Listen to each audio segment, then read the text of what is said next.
What's going on, everybody? My name is Nick. My name is Dave. And this is the deep dive, and not just any deep dive. No, Dave, a very, very special episode for us. this is number 200. That's hard to believe.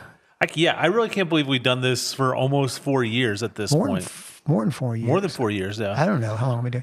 Yeah, because long we haven't time. done every week. That's true. So, 200 episodes. Well, big shout out to you for dealing with me that long, but also a Right back big at shout ya. out to our production team, Nick Boker, David Harrell, the whole crew. They've done some big things to help us every week shine. So thank you guys for that, and thank you all for watching us that long. Yeah, we've come a long way from the early days where we used to go to lunch and fret about it and kind of map out what we were going to do till what we do now. Yeah, we used to put like little cards together of like, these are our talking points. And now we just figured that it's just best just to let it happen. I think your word is organically. Yeah, we just kind of let it roll and see talk how about it what flows. the subject is. And so, That's right.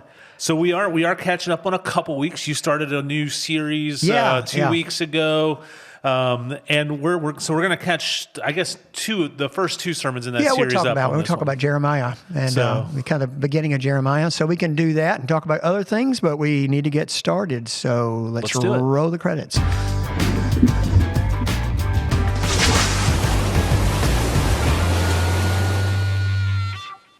Well, Dave, I know that we like to say that we're not a sports podcast, but my Braves are rolling. They are. They're my Braves too. I'll claim them this year.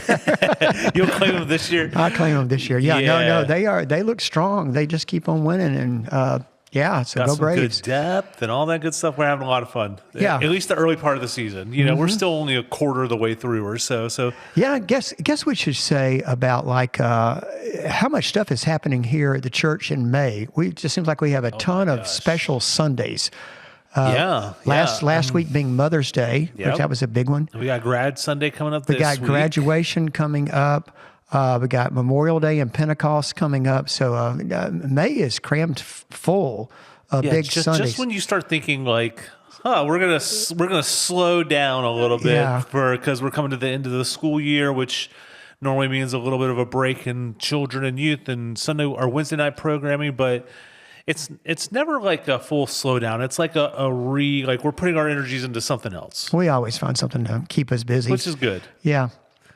And so, Nick, we got a couple of episodes, a couple of sermons to go over here, but we'll just kind of package it all together. Just the beginning of Jeremiah book study. I try to do a study on a book of the Bible at least once a year, dedicated to doing that. We preach the Bible every week, but of course, But looking and kind of going through the text and the scripture and the themes that are there.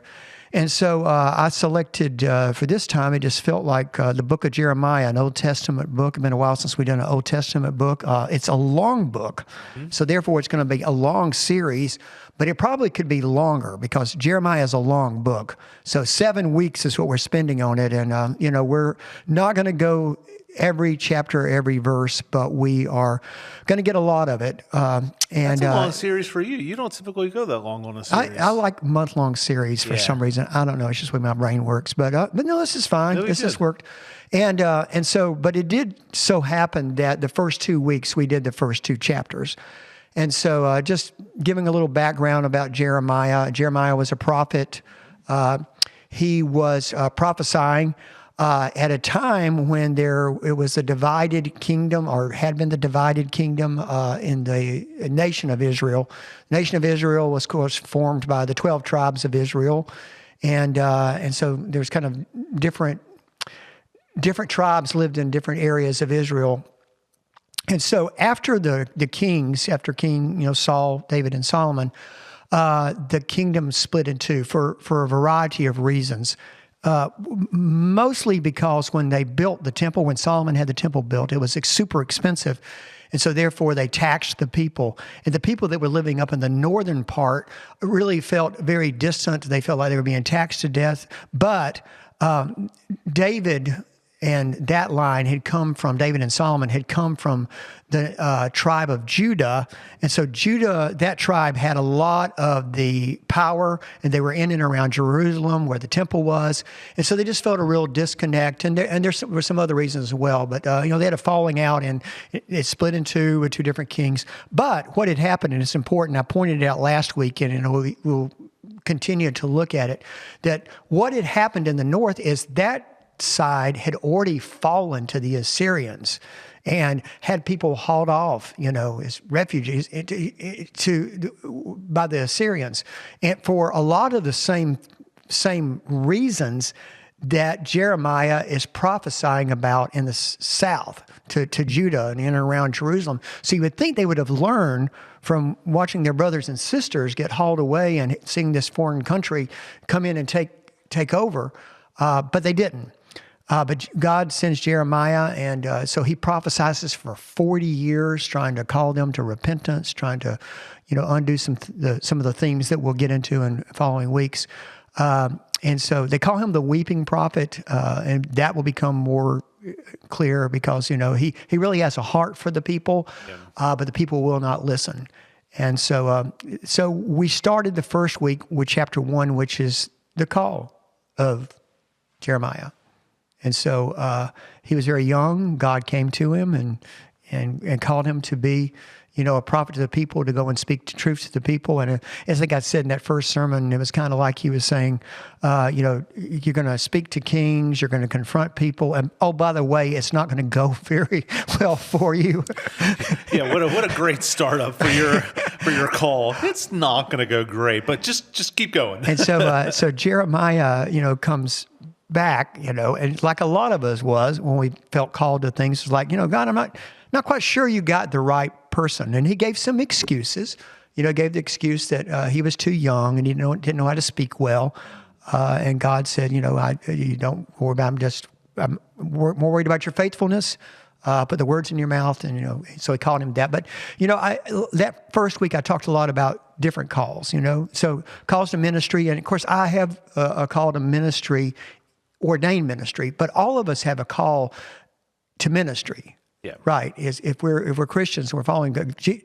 God is constantly calling us to do things. So have you ever speak to that? Yeah, I think so. I think the whole idea that we're part of this body of Christ, and in the Bible all through it says that we're all ministers of faith. So it's not just a professional calling or whatever that ordains people to be in the middle of it, but it's something that we're all designed to do, and we all do it in different ways. There's some people who are called to get up in front of speak in front of people. There's some people who are called to be kind of the backbones of the ministries and help kind of make things organized and stuff like that. Like, there's just different spaces for all of us to plug into this, and it's not just a one size fits all thing. And which I'm glad of, because it would get kind of boring if we all were the exact same. Yeah, but people in the church do get these calls. They get these, I call them Holy Spirit nudges, that God calling them to start something, to do something. And that's one of the most joyful conversations that I have, and it's happened numerous dozens of times, where a church person will come in and say, I feel like God's put it on my heart to do this or to start that, and I just think about, like, here, I can remember conversations. I remember when, when Margaret Dunn, which actually, it evolved in being the what we now have as a Wildflowers class. But that, I don't know if you remember, but that actually began as a widow support group. Mm-hmm. And so she came to me one day and she said, I feel like that I've been called to do this, to get, because we have a lot of widows in a church, and to get together and, and I think Carolyn Jones, which Carolyn didn't know yet, is being called to host at her house. Yeah. And so they started this thing, and from that became, probably our most our largest and one of the most dynamic Sunday school classes came out of that, over 2 or 3 years, but that's that. And, there's half a dozen others that I can think of, people who came to me and they don't need my permission. God calls you to do it, but it's fun to be a part of when people come and start things. Yeah. Yeah. I love having those conversations when people just get this like nudge, like, I feel like this is where I'd like to go and this is what I'd like to help. And, it's so cool, for one, that they're willing to kind of share those moments with us, but also at the other side of it is like, how do we help empower and continue to push people to seek out their callings? Because I feel like, and I think something you said during the sermon is that we all make really good excuses. Right, yeah. And I feel like sometimes that's the biggest hurdle, is a lot of people will come and say, like, I have this idea, but I'm probably not the person who should do it. Or I don't know that I should be out and about and doing that or whatever. And trying to help kind of guide them over that line of, no, if you got this call, you're the one who's being prepped to do this. Yeah, we never make up bad excuses. That would be dumb. Yeah. We always make up good excuses, and they're legitimate excuses. Just like Jeremiah, those were understandable, legitimate excuses. Yeah. But God said, there's no excuse. I'm calling you to this. And so, when we're younger, or maybe we're just new to the church or whatever, it's easy to say, well, I'm new to the church, or I'm young and I haven't, I'm not very mature in my faith yet. Those kinds of things. Or when we get into sort of the middle of life, people get so busy with kids and responsibilities and work and that stuff, it's easy to say, well, this is not the season for me. Yeah. And where it's because I'm rapidly approaching that time, where I see some retired folks who often they kind of look behind them as to when their ministry really was, now they're stepping out of things instead of stepping into what God might have next for them.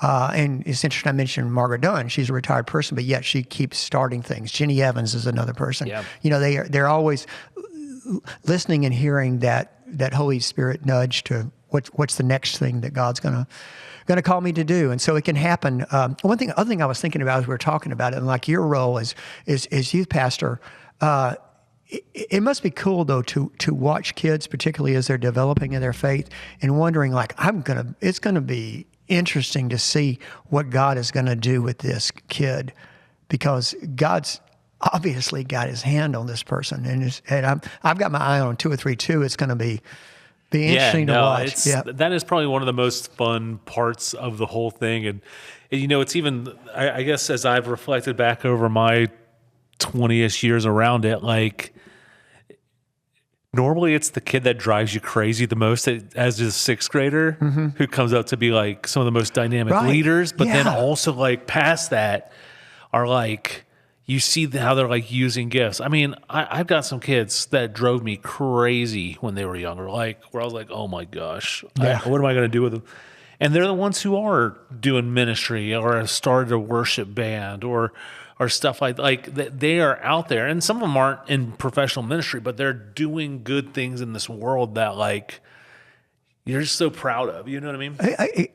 100%. I've got the youth ministry part of my resume too. Yeah. And I can remember back in the day when we would do a summer trip. Summers were longer back in those days. Yeah. And so we would do like a full-on youth retreat kind of thing and a mission trip. And the mission trip was usually a smaller core group of kids and taken serious. And so there was this one mother who was trying to book her kid for everything that summer. And so when I tried to talk her out of sending this kid on the mission trip because he was such a problem all the time, just a troublemaker. And so I was like, this is work trip. I don't know that it's going to be fun like the previous trip we took. So, you need to be aware of that. I try my best to talk her out of it. I'm so glad I didn't, because he went on that trip and it changed his life. And it really did, helping others and, being the hands and feet of Jesus in that turned his life around. And so you never know what it's going to be with that kid that like drives you crazy at first. Yep.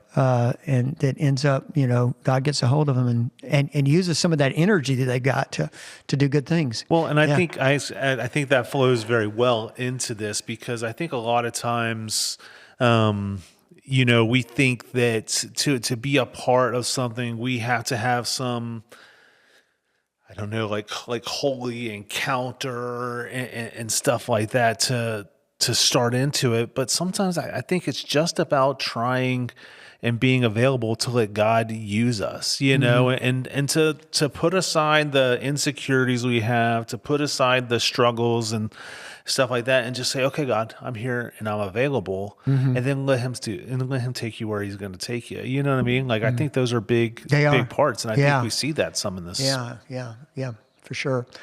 And so, that really much kind of sums up the first week as we began with the call, and then kind of challenging people to think about their own calls and respond to them.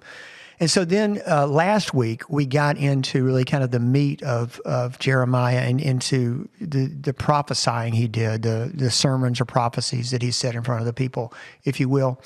And so this first one really is kind of, I'm using it in the summer bumper, it's the broken cisterns things. It's where you hear that phrase, the broken cisterns. And basically, this word is given by God to Jeremiah to speak to the people there around Jerusalem. And in that, he's talking about that, they had, their lives were like broken cisterns. And the fact that back in ancient times, we all need water. We still need water today. You don't have water, you don't have life. Yeah. And so, but in a arid place like that, water was scarcity, and so when you looked for where you're going to get your water, you had a couple of solutions for that. The best one would be from a stream. If there were some streams coming down the mountains or whatever, if you could get, the clean, clear, pure water from a stream, that's what you wanted. Mm-hmm. But another thing that they did was they dug and built cisterns, which collected rainwater. And they could have a purpose, but they also came with a risk. One is they could get contaminated, they could get busted, bad things could go in there. And so what the prophecy is you have access to this stream of living water, which is interesting because Jesus uses that same metaphor. And he says, but you have chosen, to drink out of these nasty broken cisterns. And I had some good images of that. I had one that came from Israel where they actually had a picture of a broken cistern and there are a contaminated cistern. And, I can remember being on like a hiking trip on the Appalachian one time, and it was during the summer months when their water was, the water sources that you have. And when you're hiking, you carry water, but you're also looking for water sources, streams and stuff. And it seemed like we had on the little trail map, we had little icons of where we could go to get water. And every time we went down there, it was just dried up and nasty and just, almost unavailable, to us. And so, that's kind of like what God is trying to get there. You're choosing this when you got access to that. And then there's several ways in which he describes that their lives, particularly their religious lives, had become like broken cisterns. And we'll get into more of them. He outlines several and it kind of as a list in Jeremiah 2, and then we'll get into some more specifics even beginning this week.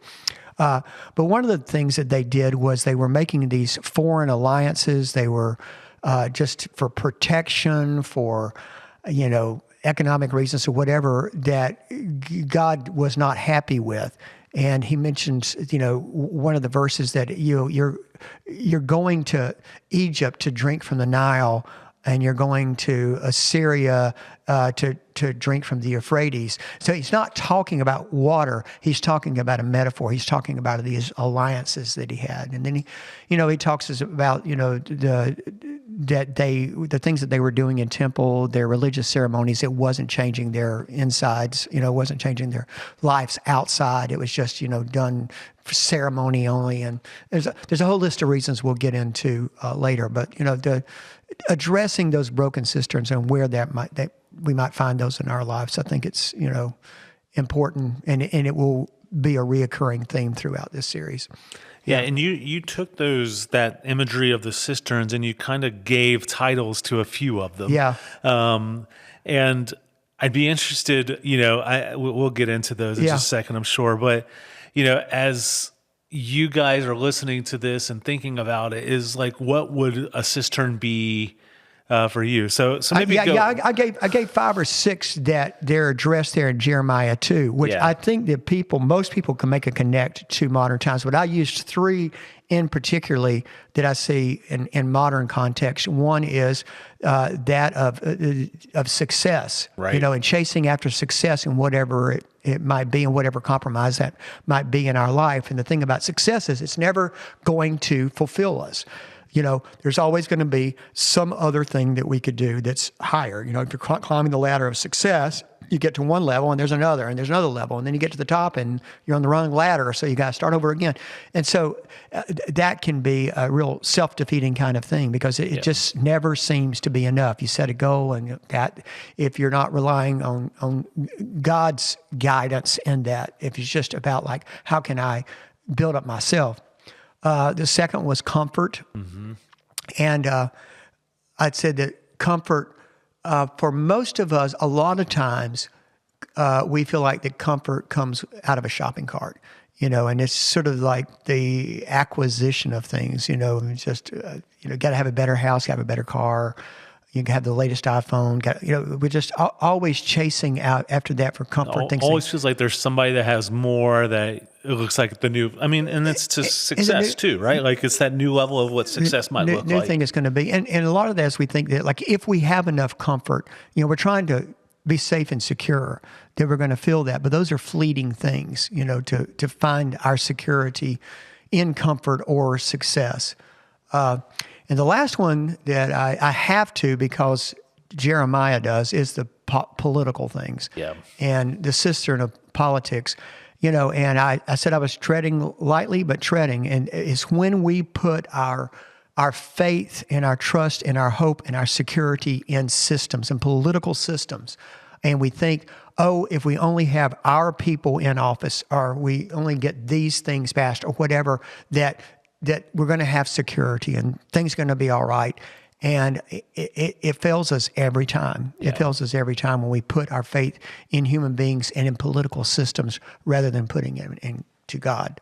I think all 3 of those things are very relevant and practical in our world. And I think, if I were to just like if you were to challenge me to come up with one, I think acceptance would have been one that I've dealt with in my life, of like trying to be accepted by people by getting certain clothes or acting certain ways, as opposed to just being who I was created to be. And I think that would be kind of the challenge, is like, we've got these cisterns that you've mentioned that very, very very relevant, and we're in the middle of it. But also, where might you have been trying to take water from or whatever that maybe it wasn't the best for you? Yeah, absolutely. Yeah. And so, we'll continue in that this weekend. We'll also celebrate our graduates this weekend. Yay. But I wanted to save a couple of minutes because you've got a mission project going on right now, or a mission fundraiser, I guess. And some people who watch this are not in church, or at least not in live church.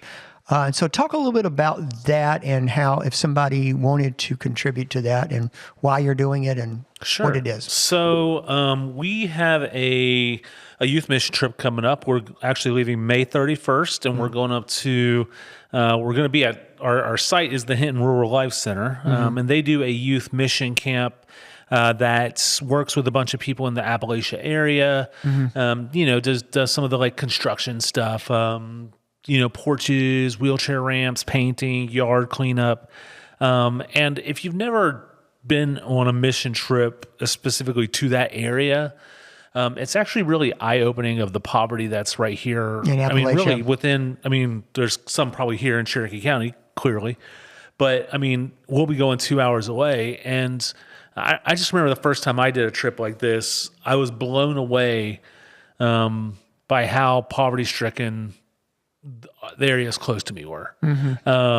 And so we're actually going to take an opportunity and go do that. And the fundraiser he's talking about is we decided to do a thing called the 100 Envelope Challenge. And each envelope has a dollar amount associated with it from 1 to 100.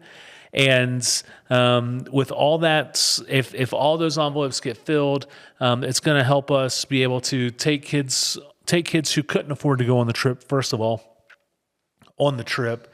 And for actually every kid, there's going to be an opportunity for the amounts that it costs to go to be lowered, because it is a little pricey, but it's going to be a really excellent trip. And you got several families who have multiple kids in the group. Several families have multiple kids. So to try to help all this become accessible and ready to go for everybody, that's the reason we're doing this. But the thing we love also about the 1 to 100 is it's kind of biblical. Is it's not asking everybody to give a crazy amount. It's asking everybody to kind of give what they can. So if you're feeling a little strapped on cash and you're like, I could do $5, take the $5 one and put it in there. If you're a little more comfortable and you're like, oh, I'd like to give more, take one of the higher ones, because all of it adds up in a communal effort to get these kids on a mission trip, and it gives them the opportunity to use their hands and feet. And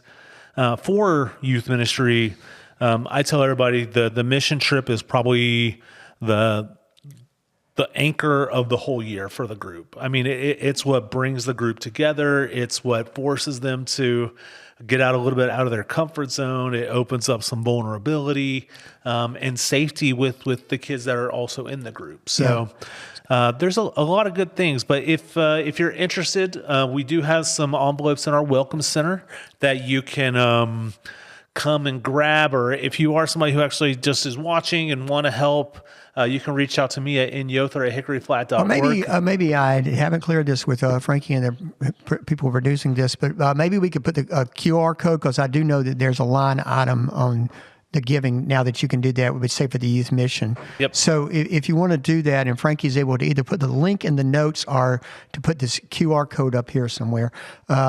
We'll see if the magic can happen. Can we get an explosion too before the code? So that's a way. And of course, you can reach out to Nick or me, and we'll get you in touch with that. But it's a worthwhile cause. And our youth group is growing, and there's a lot of great kids in there. Yeah, I'm excited. We want them to have these opportunities. Just like I didn't even think about tying this in, but like the kid that I mentioned there, these mission trips change lives. Yeah.